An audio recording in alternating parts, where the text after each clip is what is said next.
재정경제위원회 한지학 의원입니다. 발언의 기회를 주신 김병국 의장님을 비롯한 선배 동료 의원님 그리고 이범석 시장님을 비롯한 공직자 여러분의 노고에 깊은 감사를 드립니다. 지난 7월 1일 이범석 시장님은 취임사에서 공감과 소통을 강조하시며 시 문제를 시민과 함께 풀어가겠다고 말씀하셨습니다. 그러나 취임 2달이 지난 지금 시장님께서 시 주요 현안 사업에 공감과 소통을 전제했는지는 의문이 듭니다. 본 의원은 청주시청사 건립건과 청주시 원도심 고도 제한 문제, 우한산 둘레길 등 현안 문제에 대한 소통 부재와 대안 없는 태도에 대해서 말하고자 합니다. 먼저 청주시청사 건립건입니다. 청주시청사는 청주청원 통합 당시부터 논의돼 수년간 시민 의견 수렴과 민간 거버넌스를 통해 현 부지의 시청사 건립 및 기존 청사 존립이라는 결론을 냈습니다. 이후 시청사 건립을 위한 국제공모를 통해 설계안까지 선정됐고 이 과정에서 약 80억 원의 세금을 지출했습니다. 앞의 과정을 다 알고 계시는 시장님께서 취임 이후 어떠한 소통 과정 없이 시청 본관 철거를 강행하겠다는 의지를 표명했습니다.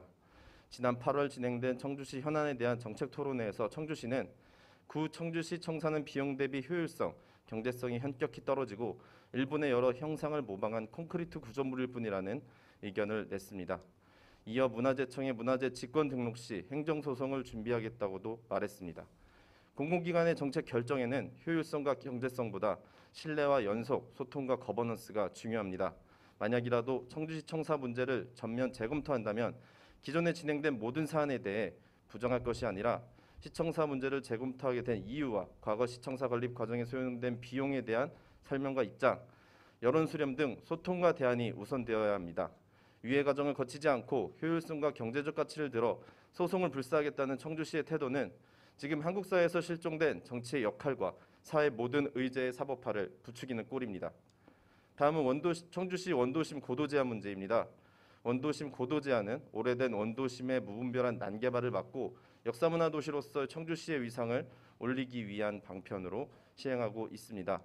지난 8월 진행된 주민설명회에서 원도심 TF위원회는 원도심 고도 제한이 해제되느냐는 주민 질문에 해제를 전제한다고 말했고 이어 해제 위주의 진행이 이어졌습니다. 이 문제 또한 소통과 대안이 없었습니다. 주민들의 재산권을 어떻게 지킬 것인지, 해제를 하면 어떤 방식으로 원도심을 구성할 것인지, 난개발을 어떻게 막을 것인지에 대한 입장을 밝히지 못했습니다. 전면 재검토를 한다면 현재 예상되는 문제와 해결 방법, 이를 포함한 전반적인 종합계획도 없었습니다. 마지막으로 우암산 둘레길 문제입니다. 우암산 둘레길은 과거 존경하는 정태훈 의원님과 임종수 의원님께서 비용의 증가와 주민 의견 수렴 부족, 사업 부작용에 대한 준비 부족으로 5분 발언을 한 것으로 알고 있습니다. 청주시는 우암산 둘레길 계획을 변경하면서 우암산 활용에 대한 전반적인 계획 등 마스터 플랜을 제시하지 못했고 사업 계획서도 없는 상황에서 추경 예산을 13억이나 올리는 웃지 못할 상황이 벌어지기도 했습니다. 행정은 연속성과 신뢰성이 바탕이 되어야 합니다. 청주시청사 건립건과 청주시 원도심 고도 제한 문제, 우암산 둘레길 등 현안 문제에서 청주시는 공감과 소통이 전무했습니다.